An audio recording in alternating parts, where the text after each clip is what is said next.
Folks, the war in the Middle East is sending shockwaves around the world in ways that you never expected and in ways that few are talking about. This contagion is spreading fast, and those with money and power are positioning for a great escalation. They are positioning to reap the rewards from this, and they can read between the lines. Right now, it is so important not to just look at what is being said, but to actually connect the dots as to what everything means. Yes, you are seeing the conflict headline across nearly every major media outlet 24/7, but what you aren't seeing and what no one is talking about is how this event is being used to force the latest division amongst countries. You see, folks, world leaders are using this as an opportunity to pledge allegiance to their individual sides. As President Biden flew to Israel to show U.S. support amid the conflict, guess where Russian President Putin flew? Well, to China. These players are flying to their respective spots in order to show and to send a clear message of unity. It's a game of West versus East. You saw this after the invasion of Ukraine in 2022, and now you are seeing this with Israel. Now, why is this so important to watch? Well, because this geopolitical game is a massive global chess game with two main players.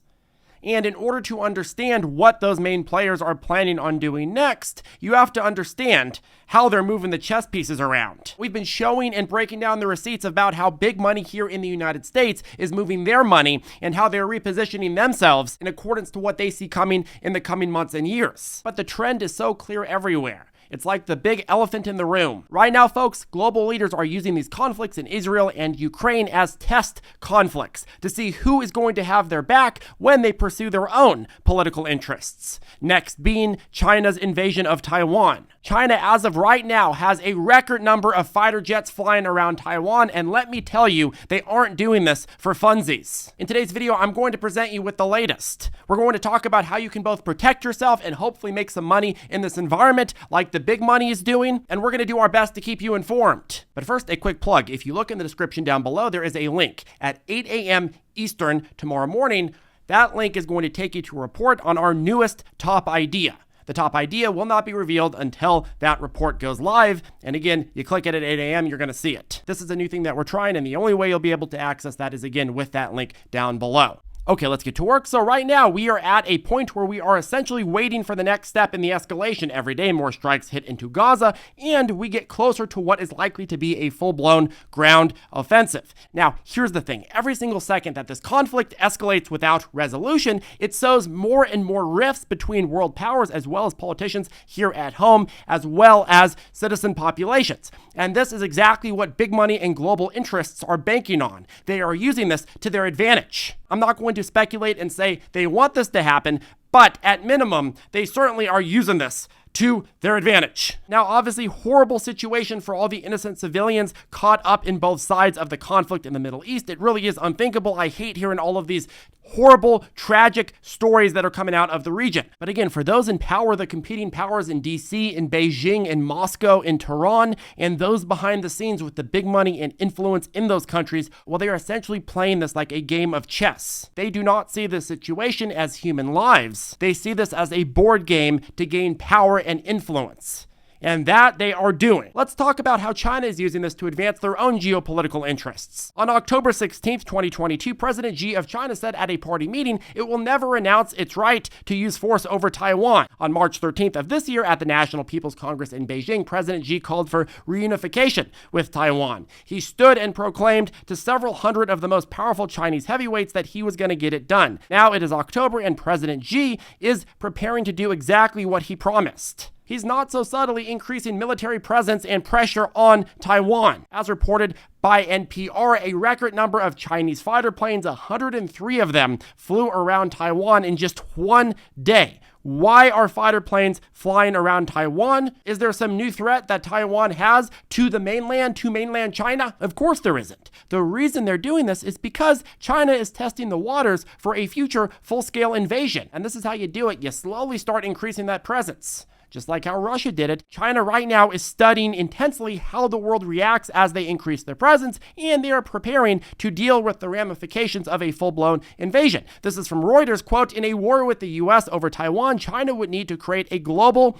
network of companies under U.S. sanctions, seize American assets within its borders, and issue gold-denominated bonds, according to Chinese government-affiliated researchers studying the Western response to Russia after its invasion of Ukraine. Now, here's the thing, folks. China can't come right out and invade right now because they know that if they do, the U.S. and the rest of the world will react, and they can't afford that reaction just yet. They aren't prepared yet. It's a long process to prepare. You look at China's most important trading partners, you've got the European Union and the United States, and guess what? An invasion of Taiwan would piss the hell out of both and risk a sanction reaction at minimum, which would look much, much worse than what happened to Russia and would do much, much, much more damage than what happened to Russia. From Reuters, quote, "The sanctions against Moscow have prompted hundreds of Chinese economists, financiers, and geopolitical analysts to examine how China should mitigate extreme scenarios, including loss of access to U.S. dollars, according to a Reuters review of more than 200 Chinese language policy papers and academic articles published since February 2022. So, in other words, China can't invade just yet. So what they are trying to do is slowly move the chessboard pieces in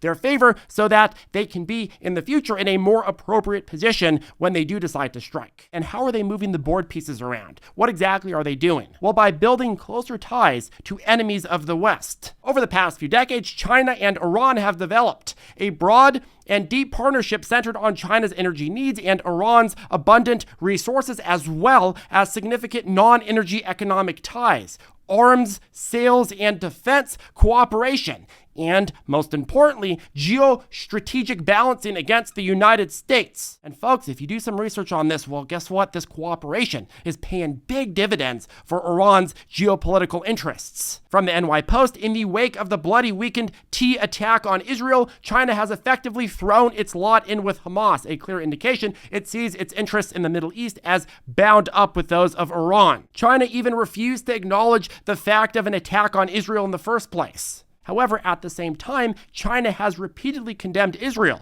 for reacting to these T attacks. So what is the goal here? Well, it's pretty damn clear. It's to play geopolitical frenzy games with Iran, and in return, China gets a coalition built against the United States. But there's also other upside for China in making sure not to bash Hamas and not to side with Israel. They want to avoid upsetting the rest of the Arab world, which is a ripe group of countries who are more than happy to unite against the West and side with China. So in other words, if China plays the game and doesn't condemn Hamas, they can avoid pissing off all the countries that don't recognize Israel and don't like Israel. And then later on, they can use those countries to back them in whatever kind of geopolitical interest they want to pursue, like a full-blown invasion of Taiwan. They can build an entire wall of trading partners, geopolitical allies, to counterbalance the massive influence that the United States has. And the more power China has, the less power the U.S. has to enforce anything at all. This is all part of a broader strategy that China has in order to get away with whatever they want and go on for more global dominance. This is what BRICS is all about. This is what partnerships in the Middle East are all about. This is why China is trying so hard and investing so much in developing countries. They are buying influence and power all across the world to counterbalance the U.S.'s influence and power.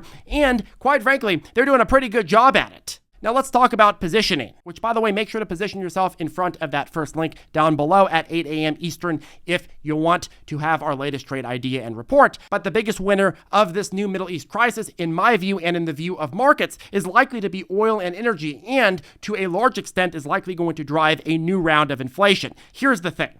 Even before the attack on October 7th, markets were already selling off. You'd have to be blind to not have seen that. The Fed removed the recession from their forecast at the end of July, and since then, the S&P 500 has lost about $3.5 trillion.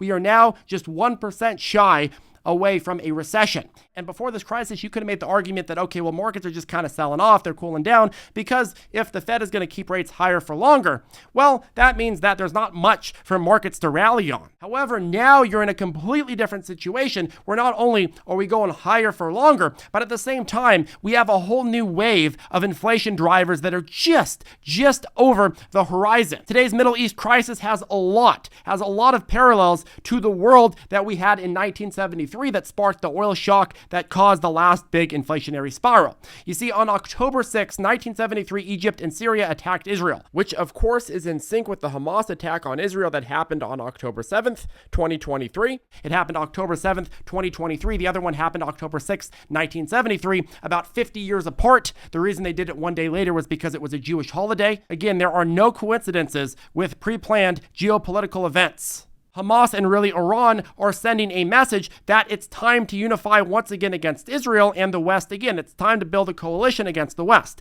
But anyways, on October 6, 1973, Egypt and Syria attacked Israel. The Soviet Union supplied the Arab nations, and the United States backed Israel. On October 16th, with the war going badly for Egypt and Syria, a group of Arab oil-producing countries retaliated, raising oil prices by 17% and announcing production cuts. The oil crisis had begun on October 19th.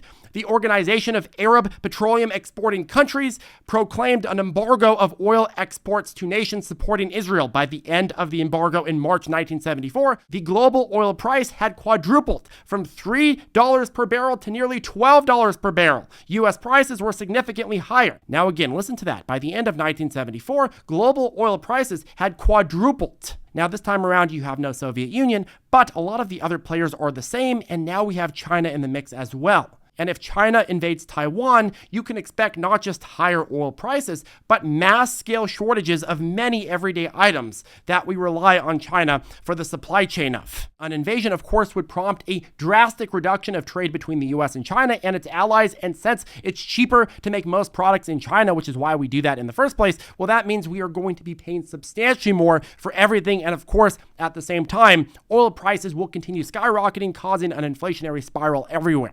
If China doesn't invade Taiwan, you still have that spiral from oil, which is enough to cause very, very elevated pricing pressures. But if China goes and invades Taiwan, oof, that is going to be a rapid, massive disaster. And quite frankly, interest rates are already up quite a lot. So there's not going to be a lot the Fed can do. And you're going to have shortages of things that you need every single day. You're going to have mass panics in the streets. It's going to be a disaster. So again, when you're looking at the overall positioning from the market and you're trying to figure out why are markets going so risk off so consistently, why are they positioning in things like oil and hedges and other types of contracts? Well, the reason is because they are increasingly trying to factor in this outcome. When you think more global conflict, you have to think new waves of inflation, new waves of oil price appreciation, new uncertainty in markets, and that is what's going to motivate markets over the coming weeks and months. Now let's move on to trade ideas. So again, we have a small cap trade idea dropping at 8 a.m. Eastern tomorrow morning with that link down below. But remember also, in this coming environment, the plays that big money are playing are very, very clear. OVX, which tracks oil volatility, aka oil hedging, took a dip today on its overall uptrend. Entries tend to be better at the beginning of a dip recovery. I'm expecting this to see another day or two of a dip and then another uptrend as you start getting another escalation or more news comes out of another escalation. Almost every single time a new Middle East escalation comes out, you see OVX go whoop, another leg, and then whoop, and then all of a sudden things get quiet, it goes down, and then whoop, another leg. So again, if you think that we're not going to have peace tomorrow or the next day, well, OVX is going to be something that you're going to want to watch very, very closely. If you want to play leverage gold, UGL is also on a path, a moonshot path in my view. We'll see how that goes. That one could be a little bit more laggy. And UVXY, of course, which tracks and leverages VIX, is on an overall breakout as well. Now, again, a lot of people have criticized and say, you know what, Charlie, I think that world peace is coming in a week or two, and all of these are going to go back down.